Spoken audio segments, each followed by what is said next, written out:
मधु। So friends, आज इस video में हम डिस्कस करेंगे हिंदी का राइटिंग सेक्शन, मतलब लेखन खंड, जो कि हमारे एग्जाम में 20 मार्क्स का आएगा। सो फ्रेंड्स, हमारे हिंदी के राइटिंग सेक्शन में 4 टॉपिक्स हैं: अनुच्छेद लेखन, पत्र लेखन, संदेश लेखन और विज्ञापन लेखन। तो हम इन चारों टॉपिक्स को बहुत अच्छे से समझेंगे एंड हम इनके फॉर्मेट को डिस्कस करेंगे और फिर हर एक टॉपिक के हम 2-2 क्वेश्चंस भी सॉल्व करेंगे। सो ये वीडियो देखने के बाद आपको हिंदी का राइटिंग सेक्शन पूरा अच्छे से क्लियर हो जाएगा और आपके 20 मार्क्स कंफर्म हो जाएंगे। So watch the video till the end.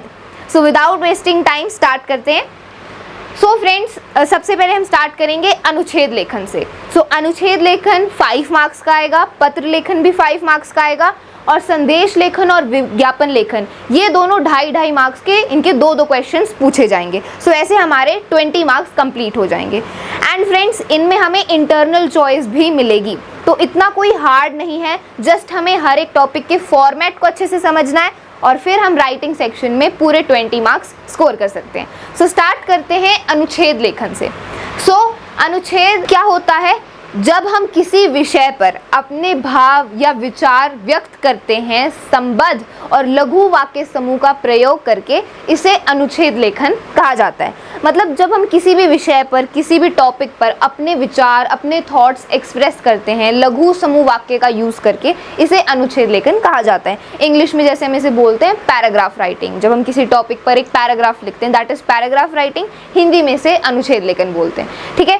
सो अब अनुच्छेद लिखते टाइम हमें किन किन बातों का ध्यान रखना है, किन पॉइंट्स का ध्यान रखना है, अब उसके बारे में डिस्कस करते हैं। सो अनुच्छेद लेखन में निम्नलिखित बातों का ध्यान रखना चाहिए। हमें इन बातों का, इन पॉइंट्स का ध्यान रखना है जब हम किसी भी विषय पर अनुच्छेद लिख रहे हैं। Okay, so first point is, अनुच्छेद लेखन में मुख्य विषय से भटकना नहीं चाहिए। मतलब हमारे अनुच्छेद का जो मेन टॉपिक है, जो मुख्य विषय है, उससे हमें नहीं भटकना है। मतलब जो हमारा मेन टॉपिक है उसी पर बेस्ड होना चाहिए हमारा अनुच्छेद, उसी के बारे में होना चाहिए अनुच्छेद। हमें अपने मेन विषय से नहीं भटकना है और किसी दूसरे विषय के बारे में बात नहीं करनी है अपने अनुच्छेद में। सिर्फ अपने जो हमारा मुख्य विषय है उसी के बारे में अनुच्छेद होना चाहिए, उससे नहीं भटकना है। ओके, सो ये हमारा फर्स्ट पॉइंट है। सेकेंड पॉइंट इज, व्यर्थ के विस्तार से बचने का प्रयास करना चाहिए। मतलब हमें अपने विषय का व्यर्थ में विस्तार नहीं करना है, हमें अपने टॉपिक को ज़्यादा डिटेल में एक्सप्लेन करने की ज़रूरत नहीं है। सो व्यर्थ के विस्तार से बचने का प्रयास करना चाहिए। थर्ड पॉइंट इज, वाक्यों के बीच निकटता और संबद्धता होनी चाहिए। मतलब हमारे अनुच्छेद में जो हम वाक्य का यूज़ करेंगे, जो सेंटेंसेस हम यूज़ करेंगे, वो आपस में रिलेटेड होने चाहिए, कनेक्टेड होने चाहिए, ठीक है। सो वाक्यों के बीच निकटता और संबद्धता होनी चाहिए। फोर्थ पॉइंट इज, भाषा प्रभावपूर्ण और प्रवाहनीय होनी चाहिए। मतलब जो लैंग्वेज हम यूज़ कर रहे हैं अनुच्छेद में, जो भाषा हम यूज़ कर रहे हैं, वो इम्पैक्टफुल होनी चाहिए, प्रभावपूर्ण होनी चाहिए, ठीक है, कि इम्पैक्ट पड़े। जो रीड कर रहा है अनुच्छेद को, उस पर एक इम्पैक्ट पड़े। सो जो भाषा है वो प्रभावपूर्ण होनी चाहिए। देन छोटे छोटे वाक्यों का प्रयोग करना अच्छा रहता है। सो अनुच्छेद लेखन में हमेशा हमें छोटे छोटे वाक्यों का यूज़ करना चाहिए, ज़्यादा बड़े बड़े हमें वाक्य नहीं लिखने चाहिए। ओके, देन भाषा सरल, बोधगम्य और सहज होनी चाहिए। मतलब अनुच्छेद लेखन में जो भाषा हम यूज़ कर रहे हैं वो एकदम सिंपल और क्लियर होनी चाहिए। हमें ज़्यादा डिफ़िकल्ट वर्ड्स की यूज़ करने की ज़रूरत नहीं है, एक सिंपल और क्लियर लैंग्वेज का हमें यूज़ करना होता है। ओके, देन अनुच्छेद लेखन उतने ही शब्दों में करना चाहिए जितने शब्द में लिखने का निर्देश दिया गया हो। उस शब्द सीमा से 5 या अधिक शब्द होने से फ़र्क नहीं पड़ता है। मतलब जो वर्ड लिमिट हमें गिवन है कि इतने वर्ड्स में हमें अनुच्छेद लिखना है उस विषय पर, तो उतने ही वर्ड्स में हमें लिखना होता है। अपनी वर्ड लिमिट को हमें फॉलो करना होता है। अगर हम वर्ड लिमिट से ज़्यादा शब्दों में अनुच्छेद लिखेंगे तो उसके हमें एक्स्ट्रा मार्क्स नहीं मिलने वाले। जैसे कि फॉर एग्जांपल, अगर आपको क्वेश्चन में मेंशन है कि 100 से 150 वर्ड्स में इस टॉपिक पर अनुच्छेद लिखो, तो उतने ही वर्ड्स में आपको लिखना है। एक्स्ट्रा वर्ड्स अगर आप ऐड करोगे अपने अनुच्छेद में तो उसके आपको एक्स्ट्रा मार्क्स नहीं मिलेंगे। ओके, सो वर्ड लिमिट को हमें फॉलो करना है, जितना निर्देश दिया गया है उतने ही शब्दों में अनुच्छेद लिखना है। देन नेक्स्ट पॉइंट इज, अनुच्छेद पढ़ते समय लगे कि इसमें लेखक की अनुभूतियां समाई हैं। तो जब आपका अनुच्छेद हो जाए तो उस अनुच्छेद को पढ़ते टाइम ऐसा लगना चाहिए कि उसमें लेखक की अनुभूतियां समाई हैं। अनुभूतियां क्या होती हैं? अनुभूतियों का मतलब होता है एक्सपीरियंसेस, फीलिंग्स। मतलब जो पढ़ रहा है अनुच्छेद को, उसको ऐसा लगना चाहिए कि इसमें लेखक की फीलिंग्स और एक्सपीरियंसेस हैं, लेखक ने अपनी फीलिंग्स और एक्सपीरियंसेस इसमें शेयर करी हैं। तो अनुच्छेद को पढ़ते टाइम ऐसा लगना चाहिए। ओके, सो ऐसा अनुच्छेद हमें लिखना है। सो अनुच्छेद लिखते टाइम हमें इन सारी बातों का ध्यान रखना है। So you can note it down if you want. अब हम 2 अनुच्छेद प्रैक्टिस करेंगे, बिकॉज अनुच्छेद का कोई एक स्पेसिफिक फॉर्मेट नहीं होता, उसमें जस्ट हमें पैराग्राफ्स लिखने होते हैं टॉपिक पर। तो क्वेश्चंस प्रैक्टिस करके ही हमें समझ आ जाएगा कि कैसे हमें किसी भी विषय पर अनुच्छेद लिखना होता है। Okay, so now let's practice 2 questions on अनुच्छेद लेखन। So the first question is आज की आवश्यकता संयुक्त परिवार। तो ये हमारा पहला टॉपिक है, इस पर हम अनुच्छेद लिखेंगे। Okay, and then we will see how to write अनुच्छेद। और फिर इसी क्वेश्चन से हमें समझ में आ जाएगा कि कैसे हम किसी भी टॉपिक पर अनुच्छेद लिखते हैं। ओके, सो आज की आवश्यकता संयुक्त परिवार। इस टॉपिक का मतलब क्या है, इस विषय का मतलब क्या है? आज की आवश्यकता संयुक्त परिवार। संयुक्त परिवार क्या होता है? Joint family. जैसे कि हमें पता है कि 2 टाइप की फैमिली होती है, न्यूक्लियर फैमिली और जॉइंट फैमिली। न्यूक्लियर फैमिली क्या होती है? जिसमें सिर्फ पेरेंट्स और उनके बच्चे रहते हैं।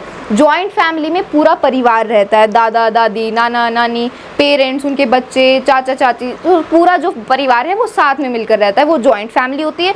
और न्यूक्लियर फैमिली में सिर्फ पेरेंट्स और उनके बच्चे होते हैं। हिंदी में न्यूक्लियर फैमिली को संयुक्त परिवार बोलते हैं, हिंदी में न्यूक्लियर फैमिली को एकल परिवार बोलते हैं, एंड जॉइंट फैमिली को हिंदी में हम संयुक्त परिवार बोलते हैं। सो हमारा टॉपिक है आज की आवश्यकता संयुक्त परिवार। मतलब आज के इस टाइम में किसकी आवश्यकता है? संयुक्त परिवार की आवश्यकता है, जॉइंट फैमिली की आवश्यकता है। हमें जॉइंट फैमिली में रहना चाहिए। सो जॉइंट फैमिली, संयुक्त परिवार की क्या आवश्यकता है, क्यों वो ज़रूरी है, ये हमें अनुच्छेद में एक्सप्लेन करना है। इस टॉपिक पर हमें अनुच्छेद लिखना है। ठीक है, सो देखो, जो हमारा पेपर होगा उसमें हमें जो टॉपिक गिवन होगा उसकी संकेत बिंदु भी दी गई होंगी। संकेत बिंदु मतलब एक टाइप से हिंट होती हैं कि हमें अपने अनुच्छेद में इन पॉइंट्स को इंक्लूड करना है। तो ये हमारा टॉपिक है और ये इस टॉपिक की संकेत बिंदु है। मतलब ये हमें पॉइंट्स गिवन है, ये हिंट्स गिवन है कि हमें अपने अनुच्छेद में इन पॉइंट्स को इंक्लूड करना है। ठीक है, सो क्या संकेत बिंदु है? एकल परिवार का बढ़ता चलन। हमें सबसे पहले अपने अनुच्छेद लेखन में बताना है कि कैसे आज के ज़माने में एकल परिवार का जो चलन है, एकल परिवार की जो पॉपुलैरिटी है वो बढ़ती जा रही है। देन एकल परिवार और वर्तमान समाज। फिर हमें एकल परिवार और वर्तमान समाज के बारे में एक्सप्लेन करना है, उसके बारे में डिस्कस करना है। देन संयुक्त परिवार की आवश्यकता, और फिर हमें बताना है कि आज के ज़माने में संयुक्त परिवार क्यों ज़रूरी है, उसकी क्या आवश्यकता है। देन बुज़ुर्गों की देखभाल। जो बुज़ुर्ग हैं, जो ओल्ड लोग हैं, जो ओल्ड पीपल हैं, उनकी देखभाल के लिए संयुक्त परिवार कैसे ज़रूरी है, ये हमें डिस्कस करना है। एंड देन एकाकीपन को जगह नहीं। एकाकीपन का मतलब होता है लोनलीनेस। मतलब संयुक्त परिवार में हम लोनली फील नहीं करते हैं, बिकॉज सारे लोग साथ में मिलकर रहते हैं। सो संयुक्त परिवार में एकाकीपन की कोई जगह नहीं है, ये भी हमें डिस्कस करना है। तो ये सारे संकेत बिंदु हैं, ये हिंट्स हैं जो हमें अपने अनुच्छेद में इंक्लूड करने हैं। ठीक है, सो नाउ लेट्स स्टार्ट। अब स्टार्ट करते हैं कैसे हम इस टॉपिक पर अनुच्छेद लिखेंगे। समय सतत परिवर्तनशील है। सतत का मतलब क्या होता है? सतत का मतलब होता है हमेशा। परिवर्तनशील का मतलब होता है बदलते रहना। तो समय हमेशा बदलते रहता है। इसका उदाहरण है प्राचीन काल से चली आ रही संयुक्त परिवार की परिपाटी का टूटना और एकल परिवार का चलन बढ़ते जाना। तो जो समय है वो हमेशा बदलता रहता है, समय के साथ साथ चीज़ें बदलती रहती हैं। इसका एक बहुत ही अच्छा एग्जाम्पल है संयुक्त और एकल परिवार। जैसा कि हमें पता है कि पिछले टाइम पर, पुराने टाइम में संयुक्त परिवार ही होते थे। मोस्टली जो लोग हैं वो संयुक्त परिवार में रहते थे, मिलकर रहते थे। लेकिन अब एकल परिवार का ज़्यादा ट्रेंड है। एकल परिवार की जो समाज में जो चलन है इसका बढ़ गया है। इसका उदाहरण है प्राचीन काल से चली आ रही प्राचीन काल से संयुक्त परिवार की ये परिपाटी चली आ रही है। मतलब एक टाइप से परंपरा चली आ रही है कि लोग संयुक्त परिवार में रहते थे, लेकिन अब ये टूट गया है और एकल परिवार का चलन बढ़ रहा है। ओके, देन शहरीकरण, बढ़ती महंगाई, नौकरी की चाहत, उच्च शिक्षा, विदेशों में बसने की प्रवृत्ति के कारण एकल परिवारों की संख्या बढ़ती जा रही है। अब एकल परिवार का ये जो चलन है ये बढ़ता क्यों जा रहा है? क्यों आजकल लोग एकल परिवार में रहना पसंद करते हैं? क्यों आजकल लोग ज़्यादा एकल परिवार में रहते हैं? इसके कारण है शहरीकरण। शहरीकरण मतलब अर्बनाइजेशन। आजकल ज़्यादातर लोग शहरों में रहते हैं। दूसरा कारण है बढ़ती महंगाई। महंगाई बढ़ रही है। देन नौकरी की चाहत, लोग नौकरी पाना चाहते हैं, नौकरी की चाहत है लोगों को। देन उच्च शिक्षा, विदेशों में बसने की प्रवृत्ति, लोग हायर एजुकेशन लेना चाहते हैं एंड वो फॉरेन कंट्रीज़ में, विदेश में बसना चाहते हैं। सो इन रीजंस की वजह से एकल परिवार का जो चलन है वो बढ़ता जा रहा है। ओके, सो ये रीजंस हैं। देन एकल परिवार की संख्या बढ़ती जा रही है। इसके अलावा बढ़ती स्वार्थ वृत्ति भी बराबर की जिम्मेदार है। और ये तो रीजंस हैं, लेकिन इसके साथ साथ जो हमारा सेल्फिश नेचर है, जो हमारी स्वार्थ वृत्ति है, ये भी रिस्पॉन्सिबल है एकल परिवार के चलन के लिए। मतलब एकल परिवार आजकल क्यों ज़्यादा देखे जाते हैं, इन रीजंस की वजह से, एंड साथ ही साथ हम सेल्फिश हैं, हमारे सेल्फिश नेचर की वजह से एकल परिवार देखे जाते हैं। ओके, देन इन एकल परिवारों के कारण आज बच्चों की शिक्षा दीक्षा, पालन पोषण माता पिता के लिए दुष्कर होता जाता है। तो अब ये एकल परिवार की वजह से जो बच्चों का पालन पोषण है, उनकी जो पढ़ाई है, वो माता पिता के लिए दुष्कर होता जा रहा है। दुष्कर का मतलब होता है डिफ़िकल्ट, मतलब माता पिता के लिए बच्चों की पढ़ाई लिखाई और उनका पालन पोषण करना डिफ़िकल्ट होता जा रहा है एकल परिवारों की वजह से। ठीक है, तो ये हमारा पहला पैराग्राफ था अनुच्छेद का। इसमें हमने डिस्कस किया कि कैसे समय के साथ साथ जो चलन है वो बदल गया, कैसे संयुक्त परिवार से एकल परिवार का ये जो चलन है वो बदल गया। अब क्या इसके पीछे कारण थे, ये भी हमने डिस्कस कर लिया। एंड देन फिर इसके क्या अफेक्ट पड़ा एकल परिवार का आज के समाज पर, आज के बच्चों पर। ओके, तो ये भी हमने डिस्कस कर लिया। सो ये फर्स्ट पॉइंट हमने इंक्लूड कर लिया, एकल परिवार का बढ़ता चलन, है ना। हर एक पॉइंट को हमें इंक्लूड करना है अपने अनुच्छेद में, तो ये हमने यहाँ पर डिस्कस कर लिया, एकल परिवार और वर्तमान समाज। तो ये सारी पॉइंट्स हमें इनका ध्यान रखना है और फिर अपना अनुच्छेद लिखना है। ठीक है, तो ये पहला पैराग्राफ हो गया। अब अगले पैराग्राफ की बात करते हैं। सो आगे है, जिस एकल परिवार में पति पत्नी दोनों ही नौकरी करते हो, वहाँ यह और भी दुष्कर बन जाता है। तो एकल परिवार में क्या होता है, माता पिता और उनके बच्चे होते हैं। तो एकल परिवार में मोस्टली जो माता पिता होते हैं वो दोनों नौकरी करते हैं। इस वजह से बच्चों की जो पढ़ाई लिखाई है, उनका पालन पोषण है, ये और दुष्कर हो जाता है, मतलब और ज़्यादा डिफिकल्ट हो जाता है। ठीक है, देन आज समाज में बढ़ते क्रेच और उनमें पलते बच्चे इसका जीता जागता उदाहरण है। तो आजकल जो क्रेच है ये भी बढ़ रहा है। क्रेच क्या होता है, क्रेच एक हॉस्पिटल होता है जिसमें बच्चों का ध्यान रखा जाता है। जिनके पेरेंट्स नौकरी कर रहे हैं, उनको इतना टाइम नहीं है अपने बच्चों की देखभाल करने का, तो वो उस हॉस्पिटल में बच्चों को छोड़ देते हैं ताकि वहाँ पर उनकी देखभाल हो जाए। तो इसको क्रेच बोलते हैं। तो आजकल ये जो क्रेच है इसका चलन भी बढ़ रहा है। मतलब जो पेरेंट्स हैं वो अपने बच्चों को इन हॉस्पिटल्स में छोड़ रहे हैं देखभाल के लिए, और उनमें पलते बच्चे इसका जीता जागता उदाहरण है। ये इसका जीता जागता उदाहरण है कि आज के पेरेंट्स के लिए, आज के टाइम पर जो पेरेंट्स हैं उनको अपने बच्चों का ध्यान रखने का टाइम नहीं है। Okay, because of the nuclear family, एकल परिवार की वजह से। देन प्राचीन काल में यह काम संयुक्त परिवार में दादा दादी, चाचा चाची, ताई बुआ इतनी सरलता से कर देती थी कि बच्चे कब बड़े हो गए पता ही नहीं चल पाता था। संयुक्त परिवार हर काल में समाज की ज़रूरत थे और रहेंगे। लेकिन एकल परिवार में तो जो माता पिता होते हैं वो दोनों नौकरी करते हैं। इस वजह से वो अपने बच्चों को यहाँ पर इन हॉस्पिटल्स में छोड़ देते हैं देखभाल के लिए। उनके पास टाइम नहीं होता देखभाल करने का।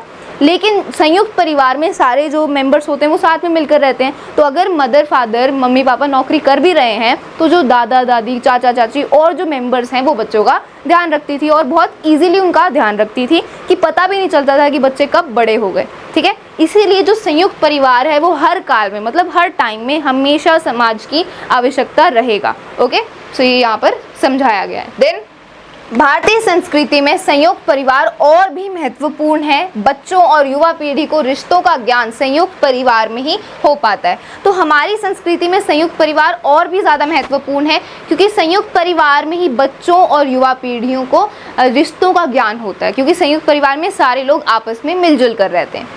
यही सामूहिकता की भावना, मिलजुल कर काम करने की भावना पनपती और फल फूलती है। एक दूसरे के सुख दुख में काम आने की भावना संयुक्त परिवार में ही पनपती है। संयुक्त परिवार में सारे लोग आपस में मिलजुल कर रहते हैं, इसीलिए सामूहिकता की भावना पनपती है। मतलब हम यूनिटी के साथ रहते हैं। जो रिश्ते होते हैं सदस्यों के साथ वो अच्छे होते हैं, सभी मिलजुल कर आपस में काम करते हैं, एक दूसरे का सुख दुख आपस में शेयर करते हैं। ओके, सो संयुक्त परिवार में सामूहिकता की भावना पनपती है।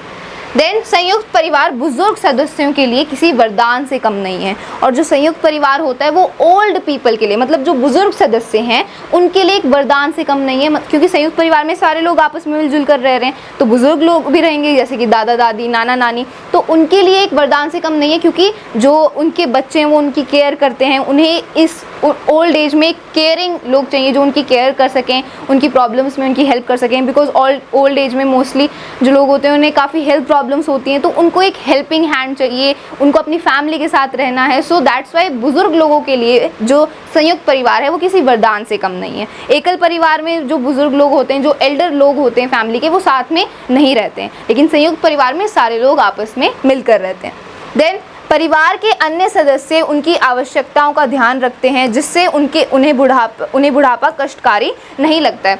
तो जो संयुक्त परिवार में सारे लोग आपस में मिलजुल कर रहते हैं, इसलिए वो बुजुर्गों का ध्यान रखते हैं, उनकी जो भी आवश्यकताएं हैं उनका ध्यान रखते हैं, और इसलिए उन्हें उनका जो बुढ़ापा है वो कष्टकारी नहीं होता है, उन्हें ज़्यादा प्रॉब्लम फेस नहीं करनी पड़ती संयुक्त परिवार में। ओके, देन संयुक्त परिवार व्यक्ति को अकेलेपन का शिकार नहीं होने देते हैं। आपसी सुख दुख बांटने, हंसी मजाक करने के साथ ही संयुक्त परिवार स्वतः उपलब्ध कराते हैं। तो ये भी हमने डिस्कस कर लिया कि संयुक्त परिवार में हम अकेलापन फील नहीं करते हैं, हम लोनली फील नहीं करते हैं, बिकॉज सभी लोग आपस में मिलजुल कर रह रहे हैं, हम अपने सुख दुख आपस में बांट सकते हैं, हंसी मजाक करते हैं। सो हम अकेला फील नहीं करते संयुक्त परिवार में, और इससे लोग स्वस्थ, प्रसन्न और हंसमुख रहते हैं। और संयुक्त परिवार में लोग खुश रहते हैं, प्रसन्न रहते हैं, हंसमुख रहते हैं। ओके, सो ये हमने संयुक्त परिवार पर अनुच्छेद लिखा। सो ये पूरा अनुच्छेद था। तो अब आपने जब अनुच्छेद लिख लिया है तो अब आपको चेक करना है कि जितने भी ये संकेत बिंदु थे ये आपने इंक्लूड करे हैं या नहीं। तो हम चेक करते हैं। एकल परिवार का बढ़ता चलन, ये हमने डिस्कस कर लिया कि कैसे आज के ज़माने में एकल परिवार का जो चलन है वो बढ़ता जा रहा है, रीजंस भी हमने डिस्कस कर लिए। देन एकल परिवार और वर्तमान समाज, आज का जो एकल परिवार है और वो जो आज का जो प्रेजेंट टाइम है वो क्यों आज एकल परिवार का जो चलन है वो बढ़ता जा रहा है और कैसे इसका इम्पैक्ट पड़ रहा है, ये हमने डिस्कस कर लिया।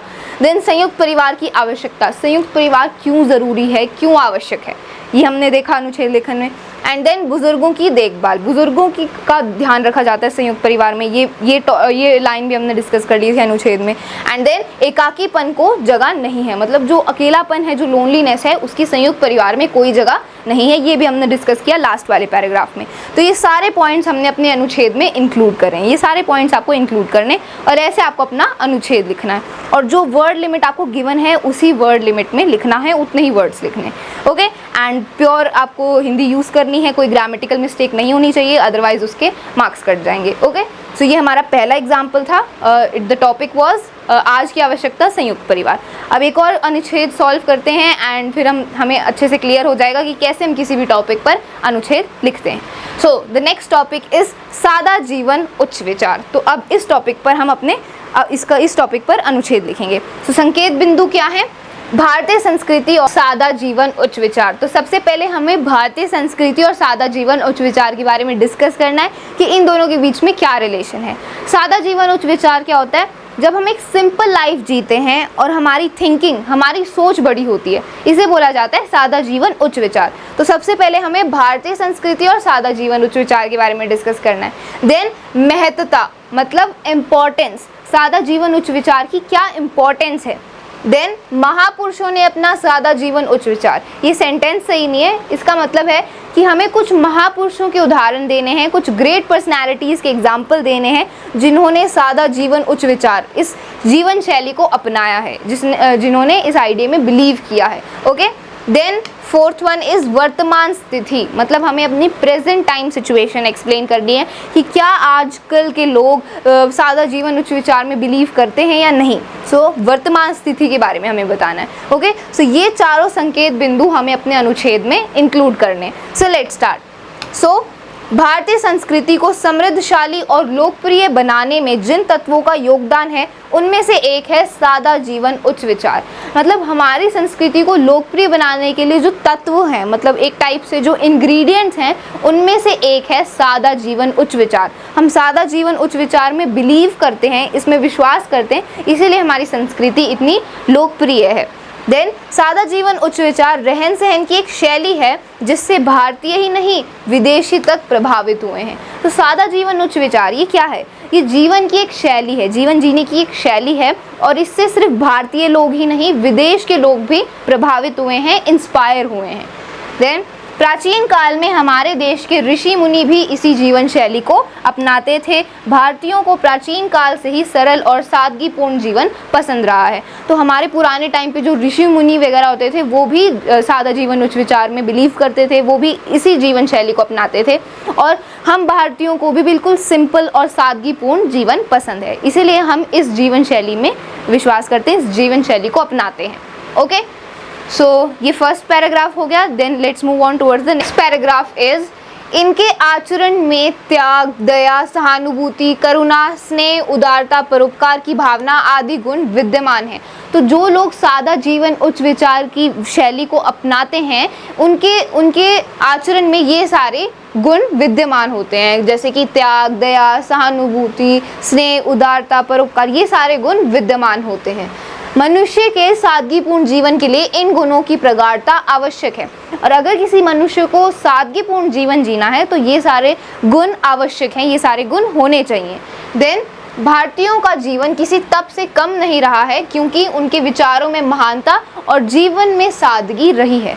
जो भारतीयों का जीवन है वो किसी तप से कम नहीं रहा है क्योंकि हमारे विचार में महानता और हमारे जीवन में सादगी है, इसीलिए हमारा जो जीवन है, जो भारतीयों का जीवन था वो किसी तप से कम नहीं रहा।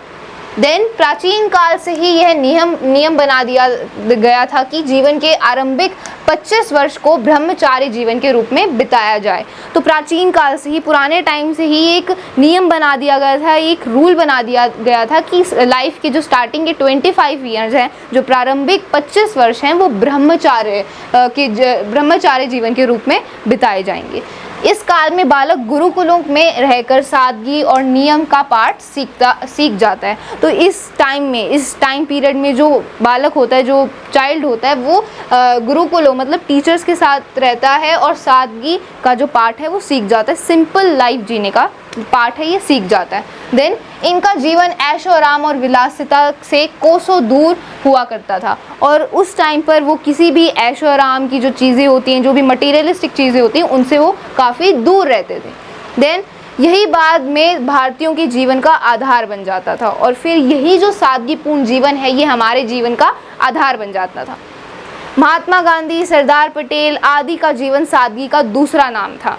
वे एक धोती में जिस सादगी से रहते थे वह दूसरों के लिए आदर्श बन गया, वे दूसरों के लिए अनुकरणीय बन गए। तो यहाँ पर हमने एग्जाम्पल भी दे दिया कुछ महान महापुरुषों का जिन्होंने सादा जीवन उच्च विचार को अपनाया है, जैसे कि महात्मा गांधी, सरदार पटेल, ये बिल्कुल सादगी का दूसरा नाम थे। मतलब कि बहुत ही सादगी के साथ रहते थे और इनकी सोच बहुत बड़ी थी। जैसे कि आपको पता होगा महात्मा गांधी एक सिंपल सी वाइट धोती में रहते थे एंड कुछ भी ज़्यादा वो मटीरियलिस्टिक चीज़, जो ऐशो आराम की चीज़ होती है, उनको यूज़ नहीं करते थे, उनसे दूर रहते थे, इसीलिए वो लोगों के आदर्श बन चुके थे, रोल मॉडल बन चुके थे।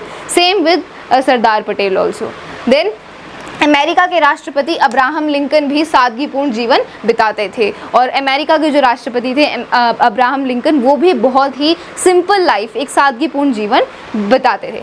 दुर्भाग्य से आज लोगों की सोच में बदलाव आ गया है। अब सादा जीवन जीने वालों को गरीबी और पिछड़ेपन का प्रतीक माने जाने लगा है। तो अब अगर हम प्रेजेंट टाइम की बात करें, वर्तमान समय की बात करें, तो आज लोगों की जो थिंकिंग है उसमें चेंज आ गया है। आज लोगों के विचारों में, सोच में बदलाव आ गया है, क्योंकि आज सादा जीवन को गरीबी और पिछड़ेपन का प्रतीक माना जाता है। मतलब अगर कोई सिंपल तरीके से जी रहा है, ज़्यादा शो ऑफ नहीं कर रहा अपनी चीज़ों का, एक सादा जीवन जी रहा है, तो उसको ऐसे कंसीडर किया जाता है ये तो कितना गरीब है, ये कितना पिछड़ा हुआ है, ऐसा इसका प्रतीक माना जाता है।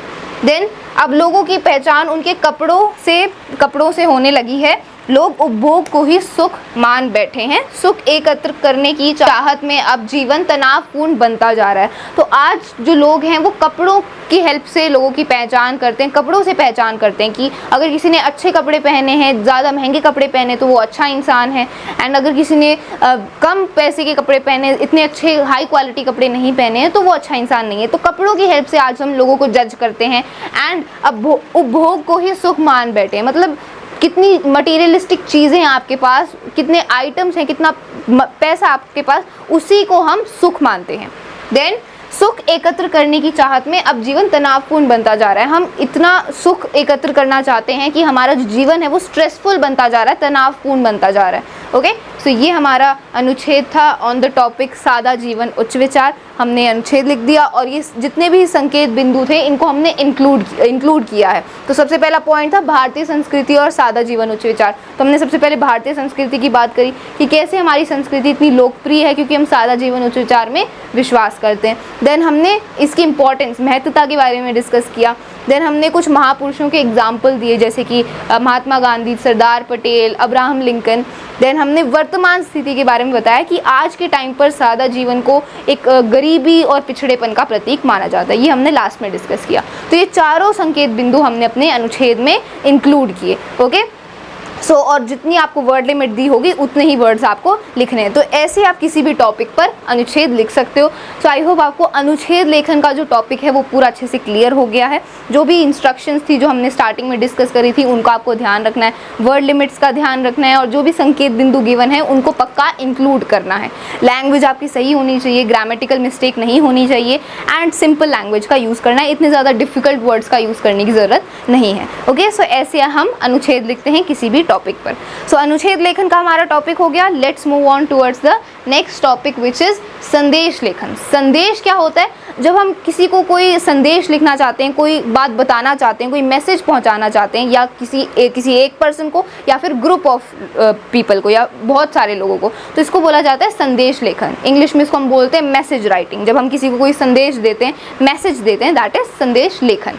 ठीक है, सो संदेश लेखन के वक्त निम्न बातों का ध्यान अवश्य रखना चाहिए। तो जब हम संदेश लिख रहे हैं तो हमें इन सारी बातों का ध्यान रखना है। So the first point is, सबसे पहले संदेश को किसी सीमा रेखा जैसे बॉक्स या गोले के अंदर लिखा जाना चाहिए। जो संदेश लेखन होता है वो मेनली एक बॉक्स के अंदर लिखा जाता है, या फिर आप सर्कल भी ड्रॉ कर सकते हो, उसके अंदर संदेश हम लिखते हैं। देन संदेश की शुरुआत में संदेश शब्द अवश्य लिखें, उसके बाद दिनांक समय अवश्य लिखें। तो पहले जो हेडिंग है उसमें संदेश होना चाहिए, संदेश वर्ड होना चाहिए, एंड देन आप डेट और टाइम वगैरह आगे लिखोगे। फिर मुख्य विषय का कम लेकिन प्रभावशाली शब्दों को वर्णन करें। अब फिर मुख्य विषयों का जो कम वर्णन करें और जो प्रभावशाली शब्द हैं उनका ज़्यादा यूज़ करें। देन अंत में संदेश लेखन वाले का नाम अवश्य लिखें, और जो संदेश लिख रहा है लास्ट में उसका नेम लिखना है। संदेश लेखन की शब्द सीमा 30 से 40 शब्द है के बीच में होनी चाहिए। मतलब जो वर्ड लिमिट है वो 30 to 40 वर्ड्स है संदेश लेखन की। अगर चित्रों का उपयोग करना उचित लगे तो विषय अनुसार किया जा सकता है, और अगर आप कोई पिक्चर ड्रॉ करना चाहते हैं, कोई चित्र बनाना चाहते हैं टॉपिक के अकॉर्डिंग, तो वो भी आप ड्रॉ कर सकते हैं अगर उचित है तो। देन अगर शायरी, दोहे, श्लोक या कविता की आवश्यकता हो तो प्रयोग कर सकते हैं, और अगर आपको लगता है कि आपको उस टॉपिक पर कोई शायरी या दोहे या कविता आती है तो वो भी आप मेंशन कर सकते हैं। संदेश में रचनात्मक और सृजनात्मक होनी चाहिए। जो संदेश आप लिख रहे हो वो क्रिएटिव होना चाहिए। ठीक है, उसमें क्रिएटिव राइटिंग होनी चाहिए। संदेश सरल व संक्षिप्त शब्दों में प्रभावशाली व विषय के अनुसार लिखा जाना आवश्यक है। तो जो संदेश है उसको हम इतना ज़्यादा डिटेल में नहीं लिखते, सिंपल होना चाहिए और ब्रीफ होना चाहिए, शॉर्ट होना चाहिए, जिसमें जो भी विषय है उसको आप बिल्कुल अच्छे से समझा दो, जो भी आप संदेश देना चाहते हो वो अच्छे से क्लियर कर दो। एंड देन विषय के अनुसार रंगों का भी प्रयोग किया जा सकता है। तो ये हमारे लिए एप्लीकेबल नहीं है, क्योंकि हमें तो सिर्फ ब्लू पेन का ही यूज़ करना है, तो हम कोई दूसरे रंगों का यूज़ नहीं करेंगे। देन संदेश के अंदर इधर उधर की बातें ना लिखकर केवल विषय वस्तु पर ध्यान देना अति आवश्यक है। तो हमें इधर उधर की बातें नहीं करनी है, जो टॉपिक है, जो हमारा विषय है उसी पर हमें संदेश लिखना है, और दूसरे टॉपिक्स पर हमें ज़्यादा ध्यान नहीं देना है, वो हमें नहीं लिखना अपने संदेश लेखन में। ठीक है, सो इन सारी बातों का हमें ध्यान रखना है जब हम संदेश लिख रहे हैं। अब हम फॉर्मेट डिस्कस कर लेते हैं कि कैसे हम संदेश लिखते हैं, व्हाट इज़ द फॉर्मेट, और फिर हम 2 क्वेश्चंस प्रैक्टिस करेंगे। सो संदेश लेखन का प्रारूप, संदेश लेखन का फॉर्मेट। प्रारूप का मतलब होता है फॉर्मेट। सो संदेश लेखन भी 2 टाइप के होते हैं, औपचारिक संदेश लेखन और अनौपचारिक। औपचारिक क्या होता है? जब हम किसी अथॉरिटी को, किसी ऑफिशियल अथॉरिटी को, किसी ऑफिसर को लिखते हैं, दैट इज औपचारिक। उसमें हम फॉर्मल लैंग्वेज का यूज़ करते हैं, औपचारिक भाषा का यूज़ करते हैं। अनौपचारिक संदेश किसको लिखते हैं? जब हम अपने फ्रेंड्स, फैमिली, रिलेटिव्स को कोई संदेश लिख रहे हैं, वो अनौपचारिक संदेश लेखन है। सिंपल। ऐसे ही अगर मैं पत्र की बात करूँ तो औपचारिक पत्र होता है, अनौपचारिक पत्र होता है। औपचारिक हम ऑफिशियल लोग जो भी किसी अथॉरिटी को या किसी ऑफिसर को जब हम भेजते हैं वो औपचारिक होता है, और जब हम अपने फ्रेंड्स फैमिली रिलेटिव्स को कुछ भेजते हैं दैट इज़ अनौपचारिक। तो अब हम औपचारिक संदेश लेखन की बात करते हैं, इसका क्या फॉर्मेट है। सबसे पहले आपको स्टार्टिंग में हेडिंग में लिखना है संदेश, जो भी आपकी हेडिंग होगी, जैसे जो भी टॉपिक होगा वो आप लिखोगे स्टार्टिंग में, यहाँ पर हेडिंग लिखोगे उसकी। देन दिनांक मतलब डेट मेंशन करोगे। देन समय, टाइम क्या है, ओके। सबसे पहले डेट मेंशन करनी है, देन टाइम। देन एक लाइन छोड़ के आपको संबोधन, मतलब जिसको आप लेटर लिख रहे हो, जो भी संबोधन आप देना चाहते हो वो आप यहाँ पर मेंशन करोगे। And then the body of the संदेश, जो भी आप संदेश दे रहे हो वो उसकी पूरी मेन बॉडी आएगी।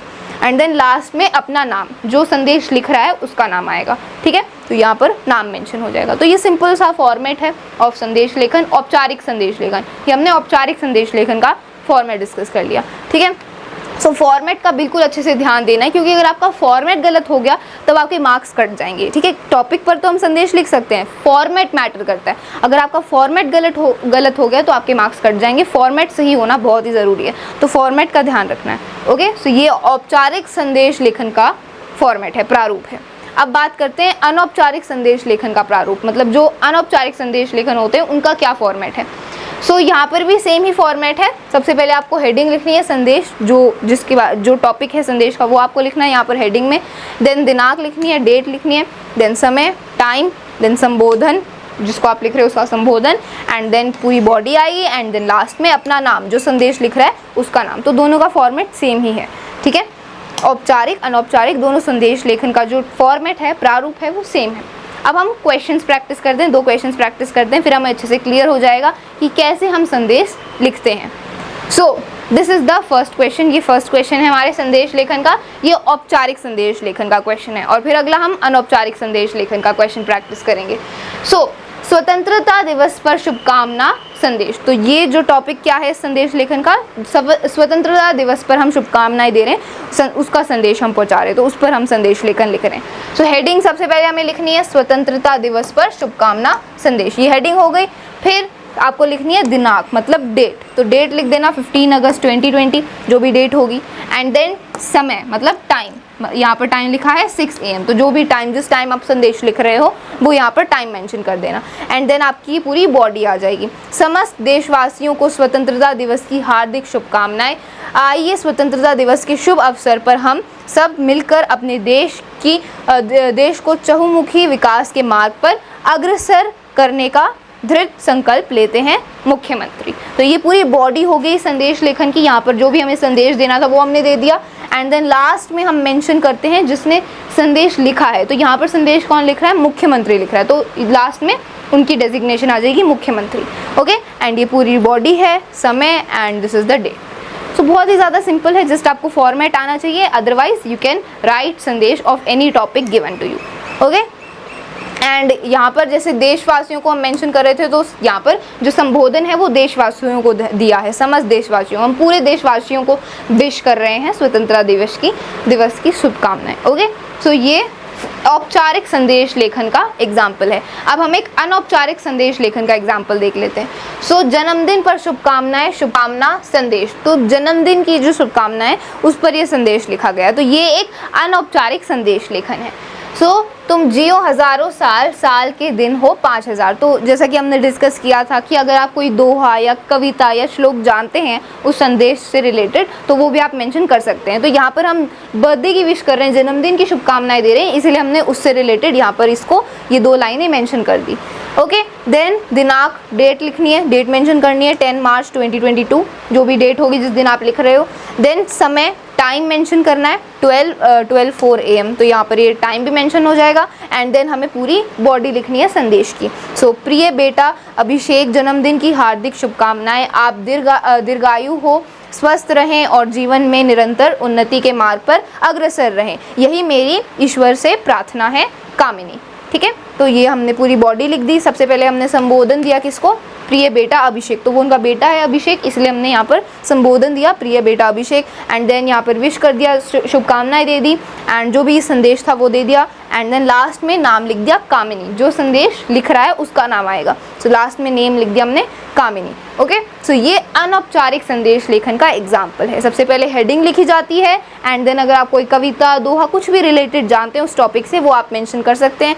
एंड देन सेम फॉर्मेट है अनौपचारिक औपचारिक का, डेट, टाइम, फिर बॉडी आएगी एंड देन लास्ट में नाम आएगा। ओके, सो ये था एग्जाम्पल अनौपचारिक संदेश लेखन का। तो संदेश लेखन का टॉपिक भी हमारा हो गया, बहुत ही ईजी और छोटा सा टॉपिक था। फॉर्मेट आपको पता होना चाहिए और फिर आप किसी भी टॉपिक पर संदेश लिख सकते हो। Let's move on towards the next topic which is पत्र लेखन। तो अब हम पत्र लेखन के बारे में भी डिस्कस करेंगे क्योंकि पत्र हमारा 5 मार्क्स का आएगा। तो पत्र 2 टाइप के होते हैं, औपचारिक, अनौपचारिक, दोनों के बारे में हम डिस्कस करेंगे, दोनों के क्वेश्चन सॉल्व करेंगे। सो पत्र लिखते टाइम हमें किन किन बातों का ध्यान रखना है। सो ये सारे इन सारे गुण हमें ध्यान रखना है, इन सारे पॉइंट्स का हमें ध्यान रखना है जब हम पत्र लिख रहे हैं। फर्स्ट वन इज सरलता। सरलता मतलब जो लैंग्वेज हम पत्र में यूज़ कर रहे हैं वो सिंपल होनी चाहिए, सरल होनी चाहिए। स्पष्टता मतलब जो टॉपिक है वो बिल्कुल क्लियर होना चाहिए कि हम इस टॉपिक के बारे में पत्र में बात कर रहे हैं, सो स्पष्ट होना चाहिए और किसी दूसरे टॉपिक पर हमें बात नहीं करनी पत्र में।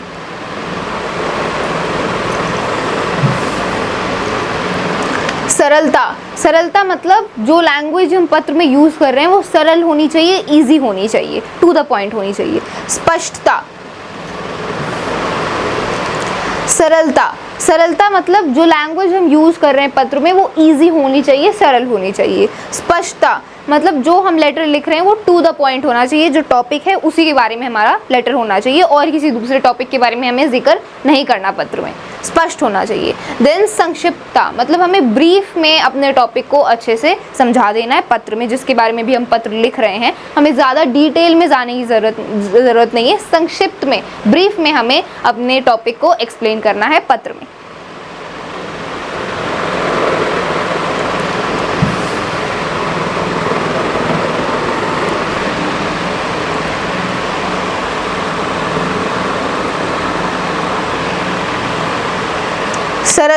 सरलता मतलब हमें लेटर में इजी लैंग्वेज का यूज़ करना चाहिए, सरल लैंग्वेज का यूज़ करना चाहिए। देन स्पष्टता मतलब जो लेटर हम लिख रहे हैं वो टू द पॉइंट होना चाहिए, जो टॉपिक है बिल्कुल उसी के बारे में लेटर होना चाहिए और किसी दूसरे टॉपिक के बारे में हमें जिक्र नहीं करना। देन संक्षिप्तता मतलब जो लेटर हम लिख रहे हैं वो ब्रीफ होना चाहिए, संक्षिप्त होना चाहिए, ज़्यादा हमें डिटेल में ले जाने की उसको ज़रूरत नहीं है। शिष्टाचार हमें रिस्पेक्टफुल वर्ड्स का यूज़ करना चाहिए, सही लैंग्वेज का यूज़ करना चाहिए जब भी हम पत्र लिख रहे हैं। आकर्षकता मतलब जो हमारा लेटर है वो अट्रैक्टिव होना चाहिए, उसकी जो भी फॉर्मेट है वो सही होना चाहिए, अट्रैक्टिव होना चाहिए। देन उद्देश्यपूर्णता मतलब जो हमारा टॉपिक है लेटर का, जो मेन टॉपिक है वो पूरा होना चाहिए, उसको हमें अच्छे से एक्सप्लेन करना है पत्र में, सो उद्देश्य की पूर्णता होनी चाहिए। ओके, सो ये सारे गुण होने चाहिए पत्र में जब आप पत्र लिख रहे हो। सो अब हम फॉर्मेट डिस्कस कर लेते हैं, what is the format of formal and informal letter, औपचारिक एंड अनौपचारिक पत्र। सो औपचारिक पत्र ऑफिशियल्स को, किसी अथॉरिटी को लिखा जाता है और अनौपचारिक पत्र अपने फ्रेंड्स, फैमिली, रिलेटिव को लिखा जाता है, ये हम सभी को पता है, ठीक है। सो अब पत्र के मुख्य अंग क्या हैं? सो पत्र में क्या कौन सी चीज़ें होती हैं, कौन से पार्ट्स होते हैं? सो फर्स्ट वन इज पत्र लिखने वाले का पता तथा तिथि, मतलब जो लेटर लिख रहा है उसका एड्रेस एंड डेट, ठीक है, तिथि का मतलब होता है डेट। देन पाने वाले का नाम व पता, मतलब जिसको हम लेटर लिख रहे हैं, जो रिसीवर है उसका नाम और उसका एड्रेस। देन विषय संकेत, सब्जेक्ट हम हमेशा औपचारिक पत्र में लिखते हैं, अगर औपचारिक पत्र है तभी आप विषय लिखोगे, अनौपचारिक पत्र में हम विषय नहीं लिखते हैं, ठीक है। विषय मतलब सब्जेक्ट, जिसके बारे में आप लेटर लिख रहे हो, जो टॉपिक है आपके लेटर का वो होता है सब्जेक्ट, विषय, ठीक है। देन संबोधन मतलब जिसको आप लेटर लिख रहे हो उसको संबोधन देना, जैसे फॉर एग्जांपल अगर मैं अनौपचारिक पत्र की बात करूं, सुप्रिय मित्र, आदरणीय पिताजी, ये होता है संबोधन, ठीक है। औपचारिक पत्र में महोदय, महोदया, मान्यवर, ठीक है, ये हो गया संबोधन, ओके। अनौपचारिक पत्र में हम कौन से अभिवादन संबोधन यूज़ करते हैं ये आपको पता होना चाहिए, जैसे कि प्रिय मित्र, प्रिय राहुल, वटेवर, और या फिर अगर आप किसी रिस्पेक्टेड पर्सन को लिख रहे हो तो आदरणीय पिताजी, आदरणीय माताजी। औपचारिक पत्र में हम संबोधन का यूज़ करते हैं जैसे कि महोदय, महोदया, मान्यवर, ठीक है। देन आता है अभिवादन हम अनौपचारिक पत्र में लिखते हैं, जैसे कि नमस्ते, सादर प्रणाम, ये होता है अभिवादन, ये हम अनौपचारिक पत्र में लिखते हैं, औपचारिक पत्र में अभिवादन नहीं लिखा जाता, ठीक है। संबोधन हो गया, अभिवादन हो गया, फिर उसके बाद आता है पत्र का विषय विस्तार। मतलब जो विषय है पत्र का, अब उसको आपको अच्छे से लिखना है, मतलब जो मेन बॉडी होती है लेटर की वो अब आपको यहाँ पर लिखनी है। देन उसके बाद पत्र की समाप्ति, जो लास्ट में जो कंक्लूडिंग सेंटेंस होता है वो आपको लिखना है। एंड देन अपना नाम, जैसे कि फॉर एग्जांपल आपकी प्रिय मित्र, अपना नाम, जैसे ये हो गया अनौपचारिक पत्र में। अब औपचारिक पत्र में जैसे आपकी आज्ञाकारी छात्रा, whatever your name, and then भवदीय या फिर भवदी आप लिख सकते हो। औपचारिक पत्र में ऐसे हम यूज़ करते हैं। एंड अनौपचारिक पत्र में जैसे मैंने बताया आपकी प्रिय ये, आपकी प्रिय वो। Okay, so like this you can end the letter. तो ये सारे अंग होते हैं एक लेटर के। तो ये हमने डिस्कस कर लिया क्या क्या मेन अंग होते हैं, क्या क्या मुख्य अंग होते हैं पत्र के। अब हम 2 क्वेश्चन सॉल्व करते हैं। एक हम औपचारिक पत्र सॉल्व करेंगे, एक अनौपचारिक पत्र सॉल्व करेंगे, ताकि आपको अच्छे से क्लियर हो जाए कि कैसे पत्र लिखा जाता है। सो लेट्स स्टार्ट विद औपचारिक पत्र। सबसे पहले हम औपचारिक पत्र डिस्कस करेंगे जो हम किसी अथॉरिटी या ऑफिशियल को लिखते हैं। So the first question is प्रधानाचार्य को छात्रवृत्ति के लिए आवेदन पत्र लिखें। मतलब प्रधानाचार्य मतलब प्रिंसिपल को छात्रवृत्ति मतलब स्कॉलरशिप के लिए आवेदन पत्र लिखें, मतलब रिक्वेस्ट, स्कॉलरशिप की रिक्वेस्ट के लिए पत्र लिखना है हमें प्रधानाचार्य को। तो ये क्या है, ये एक औपचारिक पत्र है। सो सबसे पहले हम लिखेंगे सेवा में, क्योंकि हम प्रधानाचार्य को लिख रहे हैं। So first of all we will write सेवा में, देन प्रधानाचार्य जी, देन हम स्कूल का नाम मेंशन करेंगे, ये उनकी डेजिग्नेशन हो गई। एंड देन हम स्कूल का नाम मेंशन करेंगे, राजकीय माध्यमिक विद्यालय, जो भी नेम गिवन है वो आप मेंशन कर सकते हो या फिर आप खुद भी बना सकते हो अगर नहीं गिवन है तो। देन शहर का नाम लिखना है, जो एड्रेस लिखना है, okay, Shahganj Agra. And then विषय लिखना है, क्योंकि औपचारिक पत्र में हम विषय लिखते हैं। तो विषय क्या है, छात्रवृत्ति के लिए प्रधानाचार्य को पत्र। तो ये विषय आपको एक लाइन में लिख देना है। उसके बाद संबोधन, ठीक है, तो हमने प्रधानाचार्य जी को संबोधन दिया, मान्यवर, या फिर आप महोदय भी लिख सकते थे। देन हम पत्र की मेन बॉडी लिखना स्टार्ट करेंगे, मतलब विषय विस्तार लिखना स्टार्ट करेंगे, ठीक है। सो सविनय निवेदन है कि मैं कक्षा 5 का छात्र हूँ। तो सबसे पहले आपको अपना थोड़ा सा इंट्रोडक्शन देना पड़ेगा, क्योंकि हम प्रधानाचार्य को लेटर लिख रहे हैं, तो आपको बताना पड़ेगा कि आप कौन सी क्लास के स्टूडेंट हो। सो यहाँ पर वही मेंशन्ड है, मैं कक्षा 5 का छात्र हूँ या छात्रा हूँ, वट। देन मेरे पूज्य पिताजी काफ़ी दिनों से अस्वस्थ चल रहे हैं, पेंशन की अल्प राशि में दवा उपचार ही मुश्किलों से चल पा रहा है।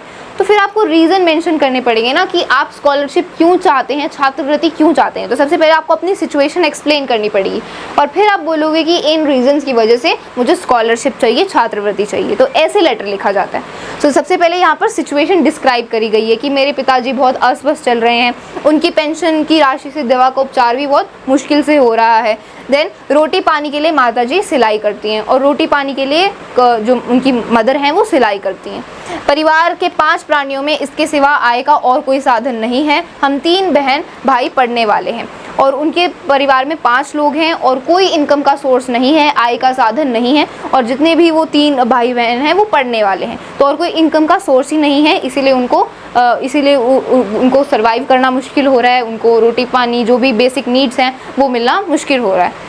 देन कमर तोड़ महंगाई और अध्ययन की ओर रुचि ने आपसे निवेदन करने के लिए बाध्य कर दिया है। तो फिर रीज़न भी बता दिया कि मैं आपको ये लेटर क्यों लिख रहा हूँ, क्यों बाध्य हो गया हूँ। महंगाई की वजह से और अध्ययन की ओर रुचि की वजह से मैं ये लेटर लिखने के लिए आपको बाध्य हो गया हूँ, मजबूर हो गया हूँ। मैं अब तक सभी कक्षाओं में प्रथम आता रहा हूँ। खेल एवं निबंध प्रतियोगिताओं में भी मैं कई पुरस्कार ले चुका हूँ। और फिर आप अपनी अचीवमेंट्स भी बता सकते हैं, क्योंकि अगर आप अपनी अचीवमेंट्स बताएंगे तो इससे प्रधानाचार्य पर अच्छा इंप्रेशन पड़ेगा। सो मैं सारी कक्षाओं में प्रथम आता रहा हूँ, मैंने इतने सारे पुरस्कार जीते हैं, वो आप बता सकते हैं। तो यही वो बताया गया है, खेल एवं निबंध प्रतियोगिताओं में भी मैं कई पुरस्कार ले चुका हूँ। अतः आपसे करबद्ध प्रार्थना है कि मेरे परिवार की आर्थिक स्थिति को ध्यान में रखते हुए मुझे छात्रवृत्ति प्रदान कर कृतार्थ करें। आपकी कृपा दृष्टि मुझे इस दिशा में साहस प्रदान करेगी। आपका आज्ञाकारी शिष्य रमेश। ठीक है, तो फिर हमने कंक्लूडिंग सेंटेंस लिखा कि अगर आप मेरी घर की आर्थिक सिचुएशन को समझें, इकोनॉमिक सिचुएशन को समझें, और फिर मुझे छात्रवृत्ति प्रोवाइड कर दें, स्कॉलरशिप दे दें।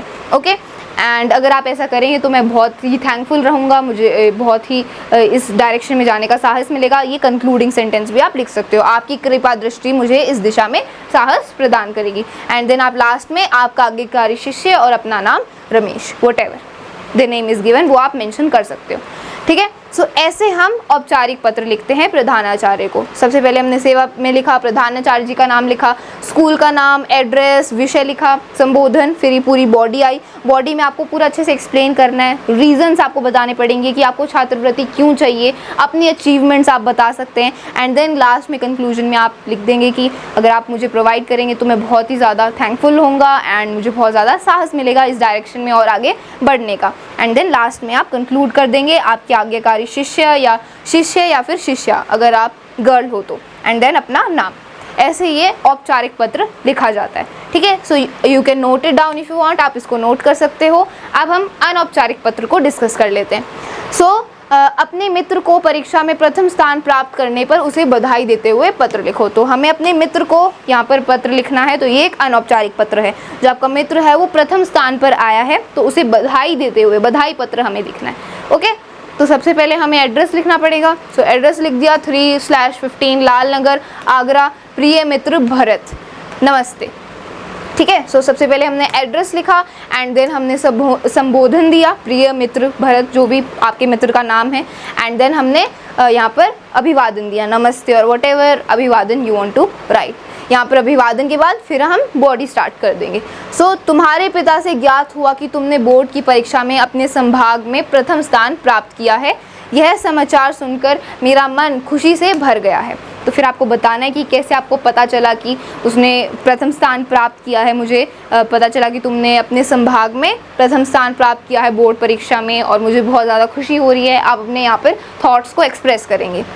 मुझे तो पहले ही ये विश्वास था कि तुम परीक्षा में प्रथम श्रेणी में उत्तीर्ण हो जाओगे, लेकिन यह जानकर कि तुमने परीक्षा में प्रथम श्रेणी में एक के साथ साथ अपने संभाग में भी प्रथम स्थान प्राप्त किया है, मेरी खुशी की सीमा नहीं रही, ठीक है। फिर आप उसके अचीवमेंट्स के बारे में बताओगे कि मैं इतना ज़्यादा विश्वास करता था एंड मैं पहले से ही मुझे पता था कि तुम प्रथम आओगे। जो भी आप यहाँ पर अपनी फीलिंग्स एक्सप्रेस कर सकते हैं।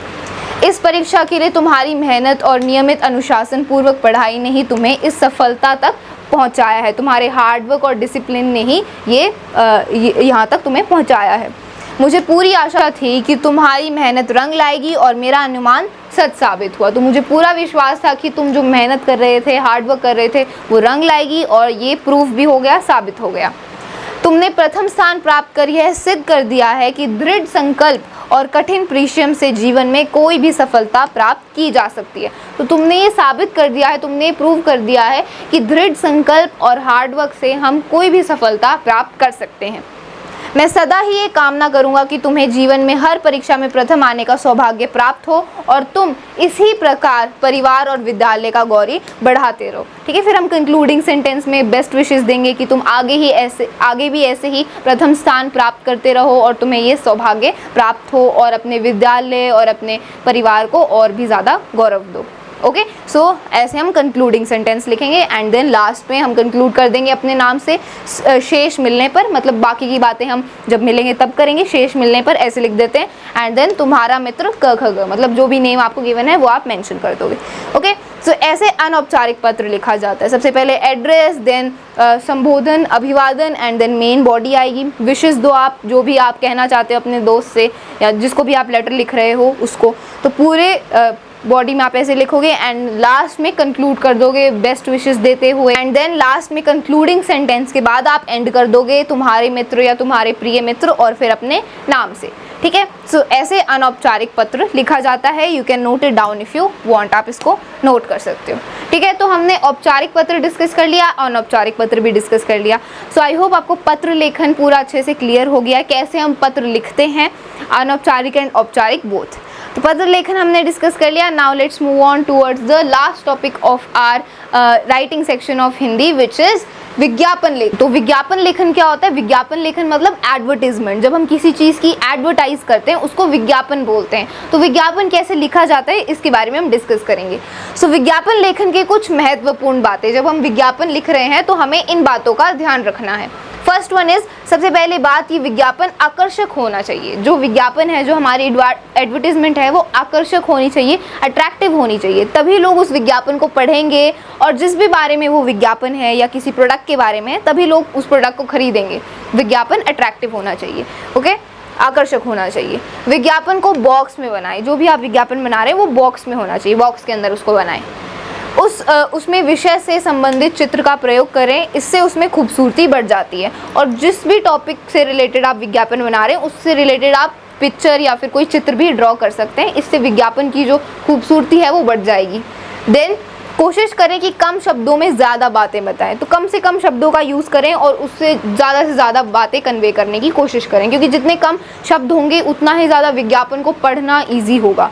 ओके, विज्ञापन में कुछ पंक्ति ऐसी लिखें जो हमेशा याद रहें। इसमें आप स्लोगन का प्रयोग कर सकते हैं, तो विज्ञापन में आप स्लोगन का यूज़ कर सकते हैं, जो कैची लाइंस होती हैं उनका यूज़ कर सकते हैं, ताकि जो देखने वाला है उसको वो याद रहे। देन विज्ञापन जिस विषय पर हो उसकी विशेषता को ज़रूर बताएं, जैसे जिस भी टॉपिक पर आपका विज्ञापन है, जिस भी विषय पर है उसके बारे में बताएं और उसको हाईलाइट करें।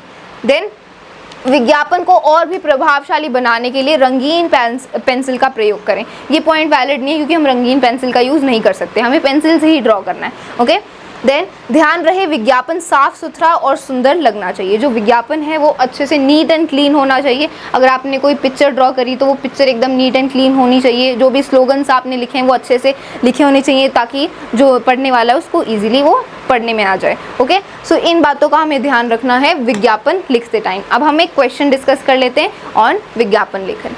सो पेड़ लगाने हेतु के एक विज्ञापन तैयार करें। तो पेड़ लगाने के लिए हमें एक विज्ञापन ड्रॉ करना है, तो ये विज्ञापन है।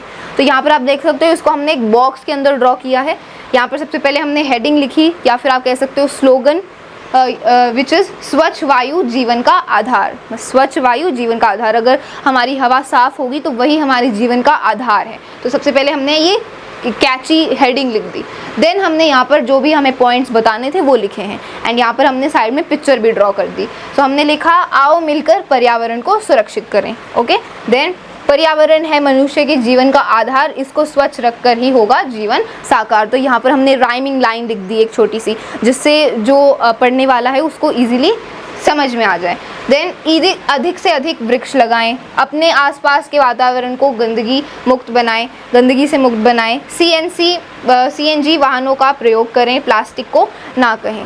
देन ये हमने यहाँ पर कुछ वेज लिख दिए जिससे हम पर्यावरण को शुद्ध कर सकते हैं, वायु को शुद्ध कर सकते हैं। ठीक है, तो सबसे पहले हमने स्लोगन लिखा, फिर यहाँ पर कुछ लाइंस लिखी, राइमिंग लाइंस लिखी, एंड देन यहाँ पर स्टेप्स लिख दिए कि कैसे हम अपने पर्यावरण को, कैसे हम अपनी वायु को स्वच्छ कर सकते हैं। और यहाँ पर हमने साइड में ये पिक्चर भी ड्रॉ कर दी एक पेड़ की। तो ये एक विज्ञापन का एग्जाम्पल है। ऐसे हम किसी भी टॉपिक पर विज्ञापन लिखते हैं। कम से कम वर्ड्स का आपको यूज़ करना होता है, एंड जो विज्ञापन है वो अट्रैक्टिव होना चाहिए। ठीक है, सो ये हमारा विज्ञापन लेखन था। आई होप आपको विज्ञापन लेखन का टॉपिक भी पूरा अच्छे से क्लियर हो गया है। So we have finished the writing section of our Hindi. हमने हिंदी का पूरा राइटिंग सेक्शन अच्छे से डिस्कस कर लिया। हमने अनुच्छेद लेखन के बारे में डिस्कस किया, देन उसके क्वेश्चन सॉल्व किए, देन हमने संदेश लेखन, फिर पत्र लेखन, एंड लास्ट में हमने विज्ञापन लेखन के बारे में डिस्कस किया। सो आई होप आपको चारों टॉपिक्स अच्छे से क्लियर हो गए हैं, एंड अब आप थोड़े से और क्वेश्चंस को प्रैक्टिस करें, फॉर्मेट को अच्छे से समझें, बिकॉज अगर फॉर्मेट गलत हो गया तो फिर आपके उसके मार्क्स कट जाएंगे। फॉर्मेट आपको याद होना चाहिए, एंड देन ज़्यादा से ज़्यादा क्वेश्चंस को प्रैक्टिस करें। You will score full marks in Hindi writing section. So that's all for this video. And friends, at the last मैं आप सभी को बहुत बहुत थैंक्स बोलना चाहती हूँ, क्योंकि आप सभी हमें बहुत ज़्यादा सपोर्ट करते हैं, and we are very very grateful for that.